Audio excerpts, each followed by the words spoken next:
Hi everyone, welcome to our new video. NEET എക്സാമിൻ്റെ case അപ്ഡേറ്റൊക്കെ ഒരു side നടക്കുന്നുണ്ടാവും, നിങ്ങളൊക്കെ അറിഞ്ഞിട്ടുണ്ടാവും. അതായത് സൈലം സുപ്രീം കോടതിയിലേക്കുള്ള ന്യൂസ് ഞാൻ നേരത്തെ സെൻഡ് ചെയ്തിരുന്നു.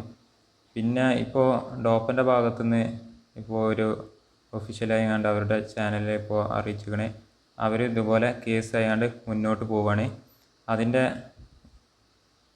കോഴിക്കോട് ബീച്ചിൽ വെച്ച് കണ്ടാണ്. അതായത് നമ്മുടെ ഭാഗത്തു നിന്നും കേസുമായി മുന്നോട്ട് പോവുക തന്നെ വേണം എന്നാണ് വിദഗ്ധ നിയമ ഉപദേശം. അതിനായി നാളെ 8/6/2024 ശനി വൈകിട്ട് 5 മണിക്ക് കോഴിക്കോട് ബീച്ച് ഒരു കൂട്ടായ്മ സംഘടിപ്പിക്കുന്നു. നീറ്റായി ബന്ധമുള്ള എല്ലാവരും കറുത്ത ബാഡ്ജ് ധരിച്ച് ബീച്ചിൽ എത്തുക. കേസുമായി മുന്നോട്ട് പോകാനുള്ള എല്ലാ സഹായവും നമുക്ക് ഉറപ്പിക്കാം. ഈ ഒരു ഗ്യാതറിങ്ങിലേക്ക് കേരളത്തിലെ എല്ലാ ഇൻസ്റ്റിറ്റ്യൂട്ടുകളുടെയും ഡയറക്ടർമാരെ ക്ഷണിക്കുന്നു.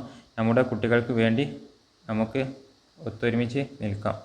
കൂടുതൽ വിവരങ്ങൾക്കായി അവരൊക്കെ ഇന്ന് 10 മണിക്ക് അവിടെ ഇൻസ്റ്റാഗ്രാമിൽ ലൈവ് ഉണ്ടാവും, അതുപോലെ തന്നെ യൂട്യൂബിൽ ലൈവ് ഉണ്ടാവും. പറ്റുന്നവരൊക്കെ പങ്കെടുക്കുക, നീറ്റുമായി ബന്ധപ്പെട്ടവരൊക്കെ. അപ്പോൾ ന്യൂ വീഡിയോയുമായി കാണാം.